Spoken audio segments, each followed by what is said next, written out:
reconnu. Toutefois, il a évoqué aussi des violences policières. Il a nié, selon certaines déclarations, l'islamo-gauchisme. Il a acté d'un racisme structurel en France, niant aussi la possibilité théorique du racisme anti-blanc. Bien sûr, il faut aussi connaître ses écrits, la nuance de ses écrits. Toutefois, ses paroles ont été tenues. Est-ce que c'est comme ça que le ministère de l'Éducation va être mené sur cette ligne-là? Écoutez, cette polémique est représentative de ces effets de dérive et d'emballement du débat public. Je la trouve surréaliste et malhonnête.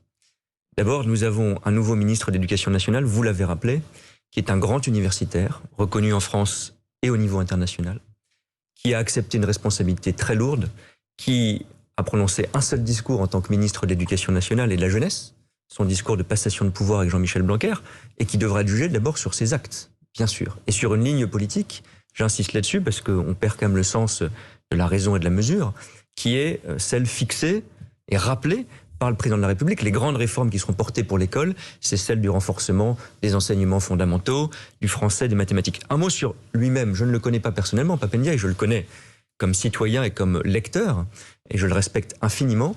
C'est un homme qui a toujours justement tenu ce sens de la nuance, qui n'est pas du tout, comme on le présente de manière éhontée, assez scandaleuse, comme un wokiste, un indigéniste, un communautariste. Ça n'est jamais son propos. Travailler sur la question des minorités, sur la question des discriminations, sur la question du racisme. Est-ce que c'est sombrer dans un communautarisme? C'est absolument important. Ce ne sont pas ces travaux qui sont mis en cause, ce sont ces dernières déclarations. Mais ces déclarations, moi j'en ai, sans doute je ne les ai pas toutes lues et toutes entendues, j'en ai écouté beaucoup parce que c'est quelqu'un, je ne savais pas qu'il deviendrait ministre de l'Éducation nationale, que je suivais avec intérêt. Il a parlé, on peut réécouter d'ailleurs, on gagnerait à réécouter ses déclarations. Il a nié justement les questions de privilèges blancs, de racisme d'État. Il a dit qu'il y avait dans notre société, avec des formulations variables, des phénomènes racistes, des phénomènes de discrimination.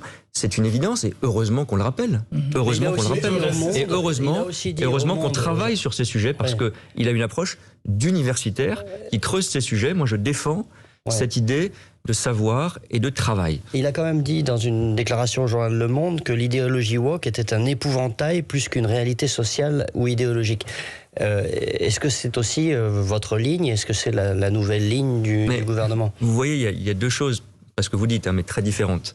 Il n'a jamais développé quelque chose qui pourrait s'assimiler à cette idéologie woke. Jamais, je le crois. D'ailleurs, qui est souvent mal définie. Mais ce qu'on appelle, en mélangeant tout, l'indigénisme, le wokisme, etc., l'islamo-gauchisme, il n'a jamais été soupçonné ou soupçonnable d'un quelconque propos dans le sens. Après, il y a une appréciation plus subjective, plus personnelle. Est-ce que ce débat sur le wokisme ou cette dérive wokiste qui peut exister à certains endroits du monde, notamment dans le monde anglo-saxon, est le défi principal de notre éducation, de notre université, etc. Sa position, je crois, c'est que ça n'est pas le cas.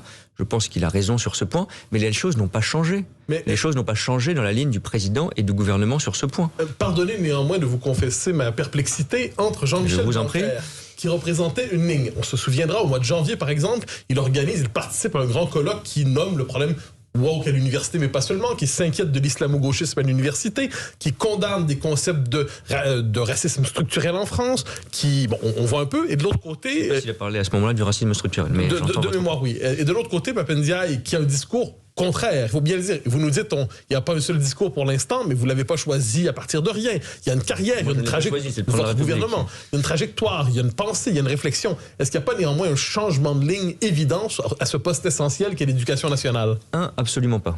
Absolument pas. Mais absolument parce que donc, regardez... il y a une continuité entre Jean-Michel Blanquer et M. Pape Ndiaye. Je veux parler quand même du fond, je ne vais pas être trop dans le détail de toutes les mesures, mais ce qu'a porté Jean-Michel Blanquer, qu'on a lui-même souvent caricaturé, c'est une école républicaine, c'est une école sociale et de la justice sociale, le dédoublement des classes, c'est aujourd'hui le renforcement qui est prévu dans le programme qui sera appliqué par Pape Ndiaye de l'enseignement du français et des mathématiques à l'école primaire et en 6e, donc les savoirs fondamentaux de cette école républicaine de l'égalité des chances. Donc c'est ça le fond. Bon.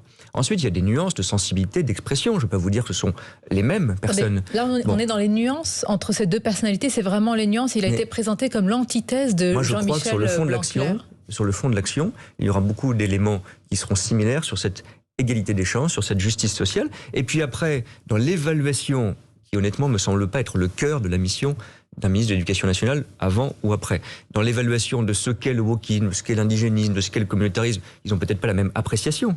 Bon, mais ce qui est très... oui. D'accord. Donc vous le reconnaissez quand même. Parce que là, on est parti de... C'est la même ligne. Ah, ils n'ont peut-être pas la même appréciation. Sur le fond de la politique éducative. Ensuite, que les personnages dans les ministères n'aient pas les mêmes parcours, les mêmes sensibilités exactement, peut-être. Mais l'intérêt, c'est la ligne de fond et de réforme. Et surtout le plus important, face à un procès que je trouve extrêmement délirant, injuste, et avec, disons-le... Pourquoi un procès délirant? Mais parce que quand vous voyez le déchaînement, alors ce sont les réseaux sociaux de nos jours, de l'extrême droite. Madame Le Pen, Monsieur Zemmour, et d'ailleurs rejoint, maintenant il n'y a plus aucune ambiguïté, avec les mêmes termes, parfois plus violents encore, par Eric Ciotti, par Julien Aubert, par exemple, qui n'ont plus de républicains que l'ancienne étiquette. Bon.